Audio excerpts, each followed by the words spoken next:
I didn't expect that one day I'd be caught up in my wife's affair, and even less did I expect to have a gun pointed at my head. Yet here I am, trying to make sense of it all, spilling my guts on the internet because I don't know where else to turn. My name is Michael. I'm 36, and I fix watches for a living. It's not exactly a glamorous job, but it suits me. Something about the precision, the way everything fits together just right, calms me. I've worked in a small hand watch repair shop in Lincoln, Nebraska, for almost 15 years now. It's one of those places tucked between old stores that people walk by without noticing. And honestly, I don't mind that. I've always preferred life quiet, steady. I've been married to Lisa for nearly a decade.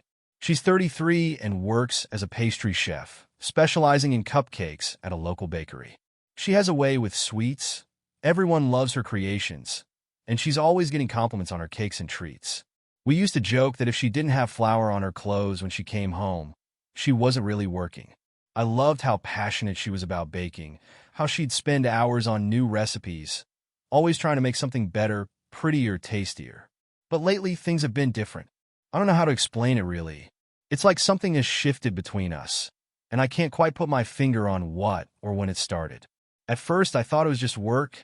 She began taking on more orders, staying late at the bakery for custom cakes and last-minute rush jobs. It made sense. Business was picking up, and I know she's ambitious. But it wasn't just that. She's been distant, distracted, like her mind's somewhere else even when we're sitting in the same room. She doesn't talk about her day as much, and when she does, it feels forced, like she's going through the motions, saying what she thinks I want to hear. I noticed the change in her schedule first, coming home later and later, sometimes long after the bakery's closing hours. Then there was the perfume. A new scent, sharp and sweet, not the kind of thing Lisa usually wears. She's always been more of a light and airy type, vanilla, lavender, things like that. But this? It was bold, almost like she was trying to be someone else. I remember the first time I asked her about it. New perfume, I said casually one evening as she walked in the door. She looked surprised, almost like she'd forgotten she had it on. "Oh yeah, Samantha gave it to me," she said, smiling. "You know her. She's always into the latest trends." Samantha. Of course. Lisa's best friend. The one who's always pulling her out for happy hours or girls' nights when I'm too tired after work. Samantha has always been the social butterfly, the life of the party, dragging Lisa along whenever she could. I didn't love it, but I didn't mind either. Everyone needs a friend like that, I guess. But then there were the late nights, the vague explanations, and the fact that Lisa started keeping her phone so close, always face down on the counter. She'd never done that before. I could feel something growing inside me, something like doubt, but I tried to push it down. After all, we've been married for almost 10 years. You don't get through that many years by being suspicious of every little thing. Then, one evening, I noticed a lipstick stain on the collar of her jacket. It was bright red, a color I had never seen Lisa wear. She's more into subtle, soft shades. I asked her about it, trying to sound casual. "Where'd this come from?" I said, holding up the jacket with the red smear clearly visible. She barely glanced at it, laughing off my question. "Oh, that? One of the girls at work must have brushed against me. We were playing around with some new products." I wanted to believe her. I really did, but something about her answer felt off, like she was trying to dismiss it too quickly. My stomach twisted with that gnawing doubt again, but I said nothing. Maybe I was just being paranoid. Maybe I was overthinking everything. But I couldn't shake the feeling that something wasn't right. It was a week later when the first text came. I was sitting in the living room, flipping through channels, half watching some crime show when my phone buzzed. I didn't recognize the number. The message was short. "You should know what your wife is really up to." I stared at it for a long time, my heart pounding. What the hell was that supposed to mean? I typed out a response, but deleted it. Who would send me something like that? Maybe it was a prank. Or worse, maybe it wasn't. I didn't tell Lisa about the text. I didn't even know how to bring it up without sounding like I was accusing her of something. But after that, I started paying closer attention. She was still coming home late, still smelling like that new perfume, and still keeping her phone close like it was full of secrets. Then came the second text a few days later. "She's not where she says she is. Watch her more closely." That's when I knew something was really wrong. I couldn't ignore it anymore, couldn't push the doubt aside. It wasn't just paranoia. Someone out there knew something, and I had to find out what. The texts wouldn't stop. Every few days, another would pop up, each one vague, but specific enough to keep my suspicions running wild. I didn't know who was sending them or why, but they knew something, and that terrified me. I kept it all to myself for a while, thinking maybe it would just blow over, that there was some misunderstanding or maybe even a cruel prank. But the signs with Lisa only got worse. She started coming home later, and not just late, hours later. The bakery closes at 6, but sometimes she wouldn't walk through the door until 10, 11 o'clock. Each time, she had a new excuse. A huge last-minute order came in, or the oven was acting up, and we had to wait for a repairman. I didn't question her. Not at first, because who wants to be that guy? The husband who doesn't trust his wife. But then there were the missed calls. I'd call her during her shifts, just to chat or ask if she needed anything from the store. Sometimes I get a quick answer. Other times, nothing. Just voicemail. And later, when I'd ask her why she didn't pick up, she'd shrug it off with a rushed, "Oh, it was so busy. I didn't even hear it." The excuses stacked up, one after another. I was losing sleep, going through the motions at work, but my mind was always somewhere else. Somewhere darker. Finally, I confided in Jason. He's been my best friend since high school. Works in IT now, a tech-savvy guy who has always been quick to solve any computer-related issue. He came by the shop one afternoon when I was alone, and I unloaded everything on him. The late nights, the missed calls, the texts from an unknown number. Jason listened, not saying much at first. He's the kind of guy who only speaks when he has something useful to say. When I was done, he leaned back in the chair, folding his arms across his chest. "Look, man, you got to do something about this. Whether it's just to calm your nerves or, well, you need to know for sure," he said. "Install a tracking app on her phone. That way, you'll see exactly where she's going. No more guessing." I stared at him, unsure. I'd heard of couples doing that, but it felt wrong. Invasive. But the paranoia had already dug its claws into me. I was starting to imagine all kinds of things, and every new late night felt like proof. I nodded slowly. Jason helped me set it up, an app that ran in the background, something she wouldn't even notice. I hated myself for doing it, but once it was installed, I felt a strange sense of relief. Now, at least, I know the truth.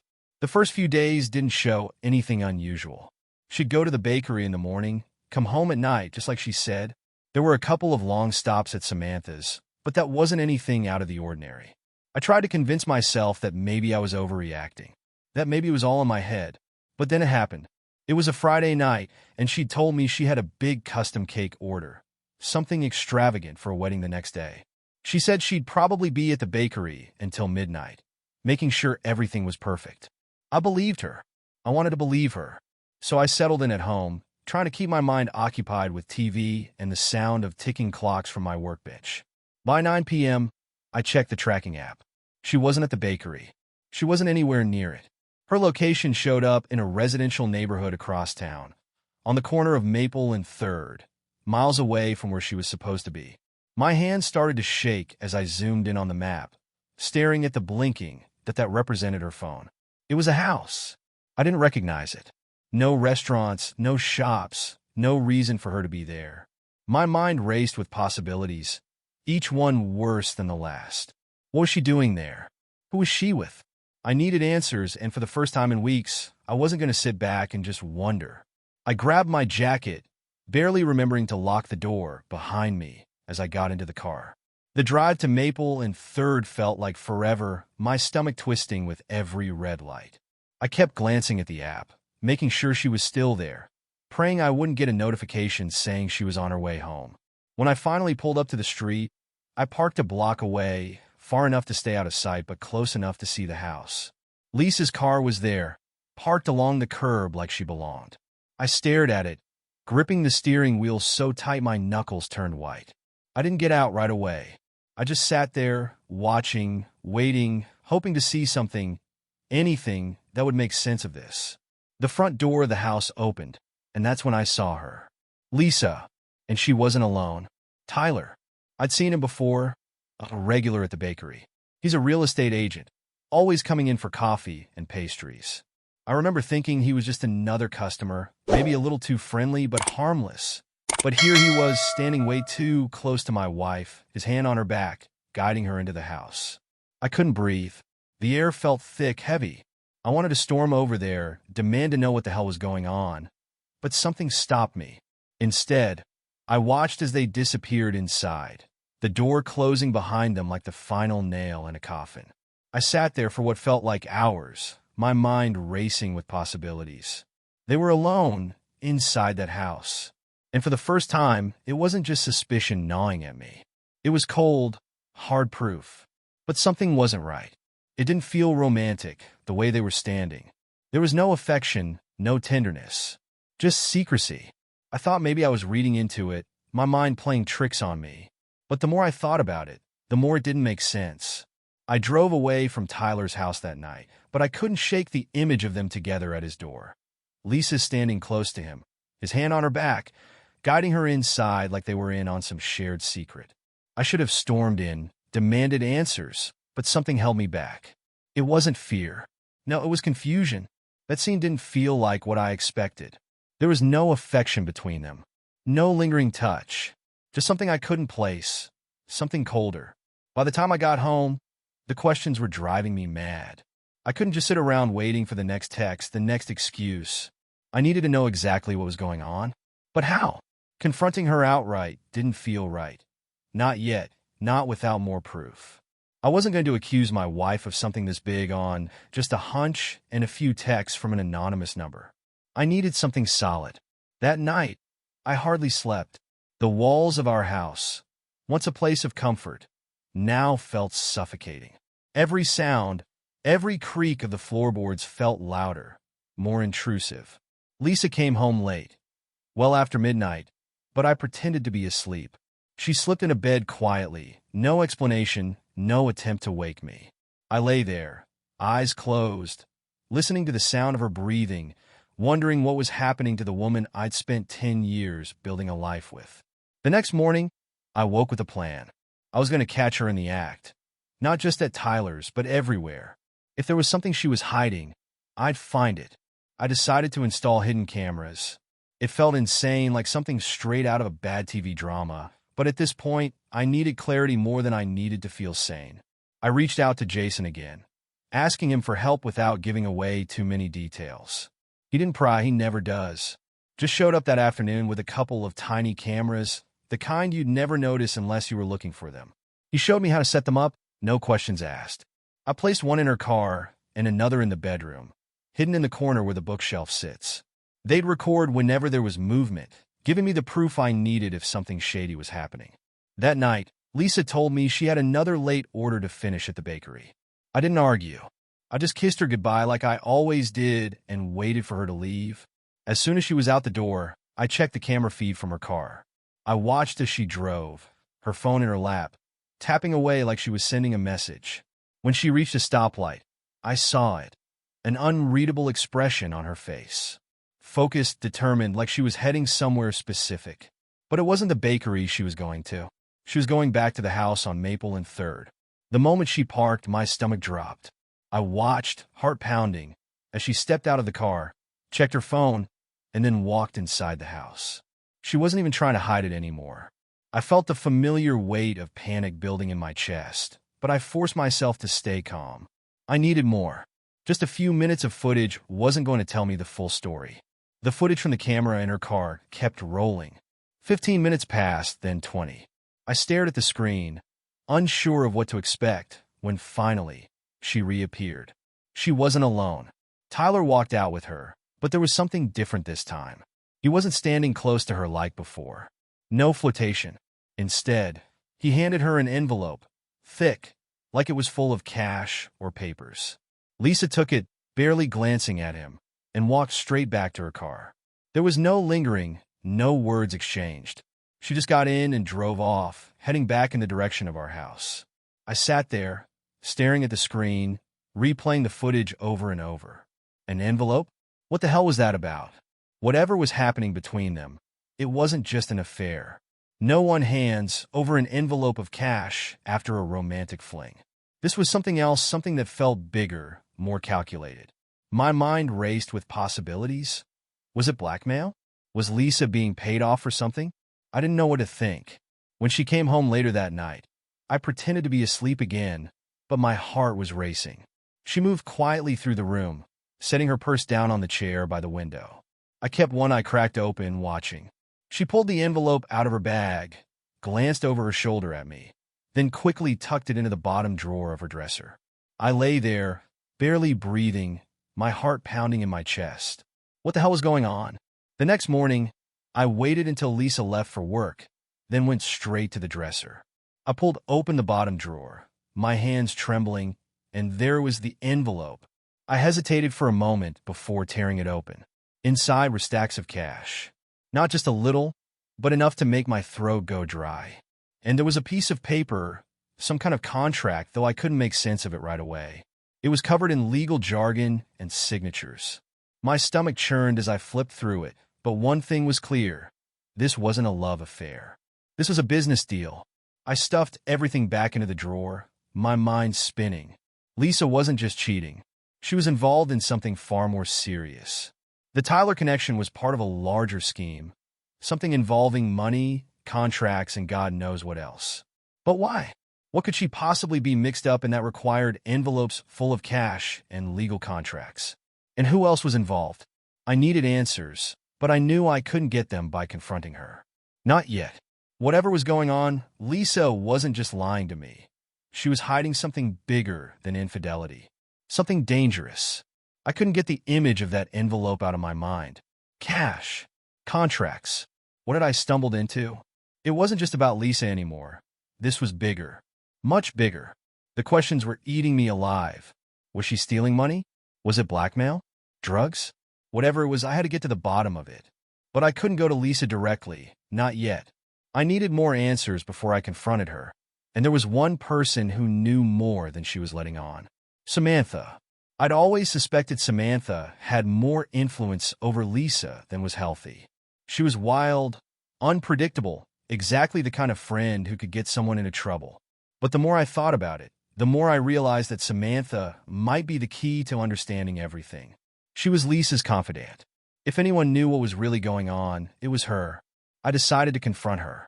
The next morning, I waited for Lisa to leave for work and then headed straight to Samantha's place. It was a modest apartment on the other side of town, a little rundown but functional. I didn't bother calling ahead. I needed to catch her off guard. When I knocked on the door, she answered, her face lighting up in surprise. Too much surprise. "Michael, hey, what's up?" she said, leaning against the door frame like she didn't have a care in the world. But I could see the flicker of nerves in her eyes. "I need to talk to you," I said, my voice firm. "It's important." Her smile faded, and she glanced over her shoulder as if checking to make sure no one was listening. "Oh, sure. Come in." Her apartment was cluttered but lived in. Clothes draped over furniture, empty coffee mugs scattered around. She waved me toward the couch, but I stayed standing, not interested in playing nice. "I was here for answers. Does this have to do with Lisa?" she asked, crossing her arms, her tone suddenly defensive. I nodded, cutting straight to the point. "I know something's going on, Samantha. I saw her last night. With Tyler. I know about the cash." Her eyes widened, but she quickly masked her surprise with a casual shrug. "Michael, I don't know what you think you saw, but I'm not here to listen to more lies." I interrupted, stepping closer. "I've seen enough to know this isn't just an affair. What is she involved in? What are you two hiding?" She swallowed hard, her eyes darting around the room like she was looking for an escape. It's complicated." I folded my arms, glaring at her. "Make it simple." She hesitated, biting her lip. I could see the cracks forming, her usual bravado slipping. She wasn't expecting this confrontation, and I was counting on that to break her. Finally, she sighed and sat down on the couch, her shoulders slumping. "Okay, fine," she muttered. "But you have to promise me you won't go straight to Lisa. This is bigger than her, all right?" I didn't respond. I just waited, my arms still crossed, my gaze steady. Samantha took a deep breath and started talking. "Lisa's been helping Tyler with a side job. It started months ago. She didn't want to at first, but she didn't really have a choice, Samantha explained, her voice low. Tyler's in debt. Big debt. Some guys he owes.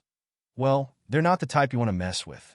He convinced Lisa to help him skim some money from the bakery. You know, pocketing a little here, a little there. She's good with numbers, so she makes it look like the cash is accounted for. I felt the weight of her words sinking in, but I stayed silent, urging her to keep going. It was supposed to be just a small thing, something to help Tyler get out of his debt, she continued. But then it got more complicated. Tyler got greedy. The skimming turned into something bigger, moving larger sums of money, shifting it around. They're laundering it now, using the bakery's books to clean dirty cash. Lisa's been helping him cover it up. I clenched my fists, trying to stay calm, but it felt like the ground was shifting under me. My wife was laundering money? This was way beyond anything I had imagined. And the affair? I asked, my voice tight. What about that? Samantha shook her head quickly. It's not real. That's just a cover. Tyler figured if you got suspicious, it'd be easier to make you think she was cheating than to explain the money stuff. That way, you'd focus on the wrong thing. Lisa's not sleeping with him, Michael. She's scared. She doesn't know how to get out. I stared at her, my heart pounding in my chest. Everything was crashing down around me. This wasn't just betrayal. It was a crime. My wife was tangled up in something dangerous, and I had no idea how deep it went. Why didn't she tell me? I asked, my voice shaking with a mix of anger and disbelief. Why the hell didn't she come to me instead of going along with all this? Samantha hesitated again, avoiding my gaze. She thought she could handle it on her own. She didn't want to drag you into it. But it's gotten worse. Tyler's in deep with some bad people, and now they're putting pressure on both of them. My mind raced, trying to make sense of everything. The text, I said suddenly, the pieces starting to fall into place. I've been getting anonymous messages warning me about Lisa. Were those from you? Samantha's eyes widened, and she quickly shook her head. No, that wasn't me. I stared at her, confused. Then who? I don't know who's been sending those, she interrupted. But whoever it is, they know what's going on. They've probably been watching Tyler for a while. This whole thing is starting to unravel, and someone out there is trying to blow it wide open. A cold realization washed over me. Lisa wasn't just involved in Tyler's scheme. She was a pawn in something bigger, something dangerous. And whoever had been texting me wasn't trying to warn me about an affair. They were trying to expose the illegal operation she was caught up in. I stood there in Samantha's living room, the weight of it all crashing down on me. Lisa was in over her head. This wasn't just about her. There were dangerous people involved. And if I didn't do something soon, it wasn't just her life that could be at risk. It was mine too. By the time I got home from confronting Samantha, I felt like I was walking through a dream, or maybe a nightmare. Everything I thought I knew about my marriage, about Lisa, had been completely turned upside down. The woman I'd spent 10 years with, the one who smiled every morning as she packed cupcakes for the bakery, wasn't just keeping secrets. She was tangled up in something dangerous, something that could get us both hurt or worse.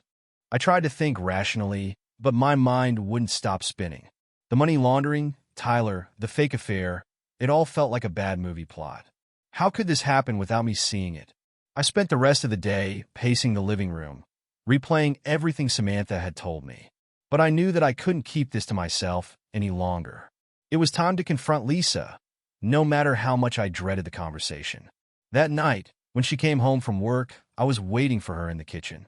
She looked tired, more than usual, but I couldn't tell if it was exhaustion from work or something deeper, the weight of everything she was hiding.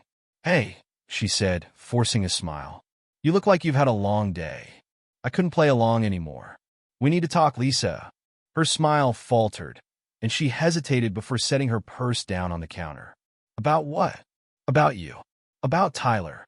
About the money." Her face went pale instantly, and she opened her mouth to speak, but couldn't seem to find the words. I didn't give her the chance to make up another lie. I pulled the envelope from the bottom drawer of her dresser, where I'd left it after going through it earlier, and tossed it on the kitchen table. "What the hell is this?" I demanded, my voice shaking with a mix of anger and disbelief. Lisa's eyes widened, and she looked from the envelope to me, her mouth slightly open like she was trying to decide what to say. I could see the gears turning in her head, She was trying to calculate her next move. Michael, as she started, but I cut her off. Don't lie to me, I snapped. I already know. I talked to Samantha. I know what's going on with Tyler, the bakery, the skimming. You've been stealing from your own business and helping him launder money. How could you do this? Her face crumpled, and for a moment, I thought she was going to break down and tell me everything. But instead, she took a deep breath, steeling herself. I didn't steal anything, she said quietly, her voice barely above a whisper. I never touched the money. But you knew about it, I shot back. You helped Tyler cover it up. You moved the cash through the bakery books. She was silent for a moment, her eyes flicking away from mine, as if she couldn't bear to meet my gaze. Then, she spoke again, her voice trembling. I didn't know what else to do. Tyler said he'd lose everything if I didn't help. He's in trouble, Michael. Bad trouble. At first, it was just small amounts, and I thought it would be over soon. But it kept getting worse, and I didn't know how to stop. I shook my head, not believing what I was hearing. Why didn't you come to me? Why didn't you tell me what was going on? She finally looked up at me, her eyes red and full of guilt. I didn't want to drag you into it. I thought I could handle it on my own. And then, I got in too deep. I'm scared, my kid. I'm so scared. Her words hit me like a punch to the gut. Part of me wanted to believe her, to reach out and comfort her, tell her it would all be okay. But I couldn't. Not after everything. And what about the affair? I asked, my voice tight. You can't tell me that's fake too. Lisa flinched, and I could see the hesitation in her eyes. It's not what you think, she said, her voice shaky. Yes, I've been spending time with Tyler, but it wasn't real. It was a mistake. I thought maybe if I kept him happy, he wouldn't push me so hard. I didn't want to lose you, Michael. I cut her off, my stomach twisting in knots. You thought pretending to cheat on me would help? I wasn't thinking straight, she pleaded. I know I messed up, but I never slept with him. It wasn't like that. Please, Michael, you have to believe me. I wanted to believe her. But the trust between us had been shattered long before this moment, and I didn't know if we could ever piece it back together. I stood there, staring at her, trying to figure out if any of this could be salvaged. Just then, my phone buzzed. Another text. I pulled it out of my pocket and glanced at the screen. My blood ran cold. Stop digging. You won't like what you find. My heart started racing as I stared at the message, and I looked up at Lisa. Her face was pale, her eyes filled with fear. She must have known something was coming. I've been getting these texts, I said, my voice tight. Anonymous messages telling me to stay out of it, warning me about you. Do you know who's sending them? She shook her head quickly, her eyes wide. No, I swear I don't know. But if someone's watching, it's because of Tyler. He's gotten in deep with some dangerous people. They must know you're onto us. Please, Michael, you have to stop. This isn't just about money anymore. They'll come after you. I stared at her, the weight of her words pressing down on me. Whoever was sending the messages wasn't just trying to scare me. They were trying to shut me up. Tyler's operation wasn't just about skimming money from a bakery. This was bigger, much bigger. And now I was in the middle of it. That night, I couldn't sleep. I kept checking the windows, making sure the doors were locked, listening for every sound outside. The fear was palpable, like a shadow creeping over our house. Lisa had gone to bed early, too drained to keep arguing, but I knew she was just as scared as I was. The next morning, I woke up to find my car vandalized. Scratched across the hood, in bold, jagged letters, were the words, "You've been warned." I stood there, staring at the message, my hands shaking with rage and fear. This wasn't just a warning anymore. It was a threat, a very real, very dangerous threat. They knew where I lived, they knew where I worked, and now they were trying to scare me off. But I couldn't walk away. Not now. I needed answers. Later that day, I received another text. This one was different, less of a threat, more of a clue. The sender gave me a location, an address downtown. No explanation, no context. Just an address. I knew I should ignore it. I knew this was probably a trap, but I couldn't let it go. I had to know what was really going on, no matter the risk.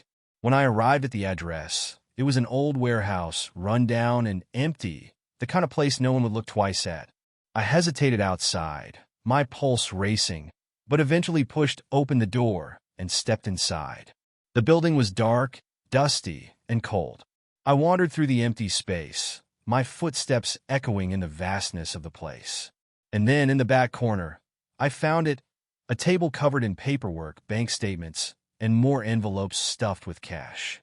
This was the heart of it, Tyler's operation, all laid out for me to see. The bakery was just a front. Lisa had been moving cash through the shop, cleaning it up for the local crime ring. It all made sense now, the texts, the threats, the money. Lisa wasn't the mastermind, but she was in too deep to get out. And now, I was in too deep too. As I stood there, staring at the evidence, I heard footsteps behind me. I turned, my heart pounding in my chest, and saw Tyler standing in the doorway, his face twisted in anger. "You shouldn't have come here, Michael," he said, his voice low and menacing. "I told you to stop digging. Now you've gone too far." I stared him down, adrenaline pumping through my veins. My mind raced, taking in the scene, stacks of cash, paperwork scattered across the table, proof of everything Lisa had been drawn into. I was in over my head, but I wasn't going to back down now. Not after everything. Too far. I shot back, my voice shaking with anger. "You dragged my wife into this. You've been using her to cover your mess. And now you're going to try and threaten me?" Tyler stepped closer, his jaw clenched, the flicker of anger in his eyes growing. "You think you know everything, don't you? You have no idea how deep this goes." Lisa didn't have a choice.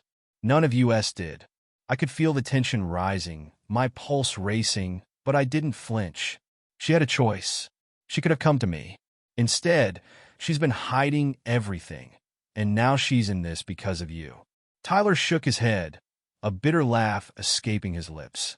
"You really think she's innocent? She's been in this just as long as I have. She knew what was going on. She kept quiet, and now she's trapped just like me.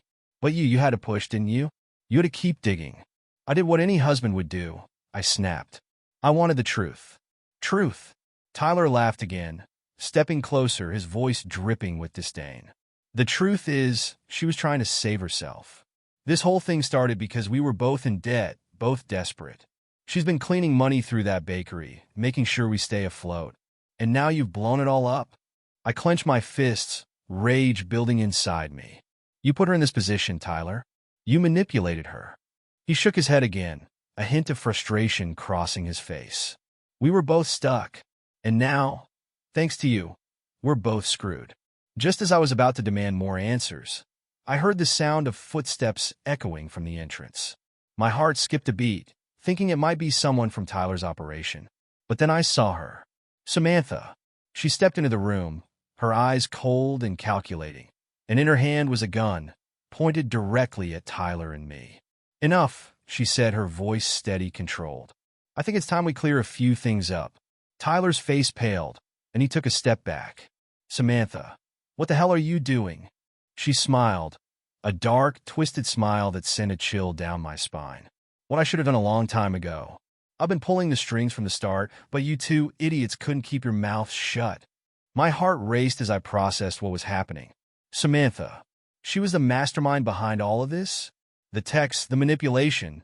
It had been her all along. I glanced at Tyler, who seemed just as shocked as I was. "You," I said, trying to keep my voice steady. "You've been behind this the whole time?" She shrugged, the gun never wavering. "Of course." Tyler couldn't handle his debts, and Lisa, well, she was easy to manipulate. I needed a front, and the bakery was perfect. But you, Michael, you were the wild card. I thought I could control you too, make you focus on the affair and ignore the real story. But you just had to keep digging, didn't you? Tyler stepped forward, panic in his voice. "Samantha, you don't have to do this." "Oh, but I do," she replied, her voice icy. "You both know too much now. I can't afford loose ends." I glanced around the room, my mind racing. I had to think fast. I had to do something before Samantha decided to pull the trigger. The air was thick with tension, and I could feel my pulse pounding in my ears. "Do you really think this will end well for you?" I said, trying to keep her talking. "The cops will catch up to you eventually. You can't cover this up." Samantha's smile widened, as if she found my words amusing. "Oh, Michael, you're still underestimating me. I've been planning for every contingency. By the time they catch on, I'll be long gone." She took another step forward, the barrel of the gun aimed squarely at my chest. My mind raced for a solution, anything to buy more time. Tyler stood frozen, eyes wide, clearly terrified. And then I saw my chance. Out of the corner of my eye, I spotted a heavy paperweight on the table. One of those old-fashioned, solid metal kinds. It was a long shot, but it was all I had. I inched closer to the table, keeping my hands low, trying not to draw her attention. "So, what now?" I said, my voice calm despite the fear clawing at my chest. "You're just going to kill us and walk out like nothing happened?" Samantha's eyes narrowed. "That's exactly what I'm going to do." Before she could react, I lunged forward, grabbing the paperweight and hurling it at her with all the force I could muster. It hit her arm, and she let out a sharp cry, the gun flying out of her hand and skittering across the floor. Tyler sprang into action, diving for the gun, but I was faster. I reached it first, aiming it directly at Samantha as she clutched her arm, glaring at me with a mix of fury and disbelief. "It's over, Samantha," I said, my voice steady despite the adrenaline pumping through my veins. "You're not going anywhere." Before she could respond, the sound of sirens filled the air, and I let out a breath I didn't realize I'd been holding. The cops. Someone must have tipped them off. Within moments, the door burst open, and officers flooded the room. They moved quickly, securing Samantha in handcuffs as she spat curses at them, her twisted plan finally crumbling around her. Tyler stood frozen, his face pale as the officers cuffed him as well. He didn't resist, just hung his head defeated. As the chaos settled, I stood there, the gun still in my hand, feeling a strange mix of relief and exhaustion. It was over. The nightmare was finally over. Lisa arrived a short while later, her face streaked with tears as she watched Tyler and Samantha being led out in handcuffs. She looked at me, her eyes pleading, but I couldn't find it in myself to comfort her. "Not anymore. Michael," she whispered, stepping closer. "I'm so sorry. I never wanted it to end like this. I was trying to protect you. I swear." I shook my head, my chest tight. "It's too late, Lisa. We're past that now." Her eyes filled with tears, and for a moment, I almost felt sorry for her. But then I remembered everything, the lies, the secrets, the betrayal, and I knew there was no going back. "I'm done," I said quietly. "We're done." She opened her mouth to speak, but no words came. She just stood there, watching as I turned and walked away. As I stepped outside, the cool night air hit me like a wave of clarity. I took a deep breath, feeling the weight of the past few months lifting from my shoulders. For the first time in what felt like forever, I wasn't looking over my shoulder, waiting for the next secret to reveal itself. It was over. There wasn't any triumph in walking away, just the cold, hard peace that comes with finally letting go. I had lost more than I could have imagined, but at least now I was free. Free from the lies, free from the tangled mess that had become my life. As I walked down the street, the sounds of the city faded into the background, and for the first time in months, I felt something I hadn't felt in a long time. I felt free. Thank you for listening to this story. Subscribe to the channel, put a like under the video, and write a comment about how you like this story.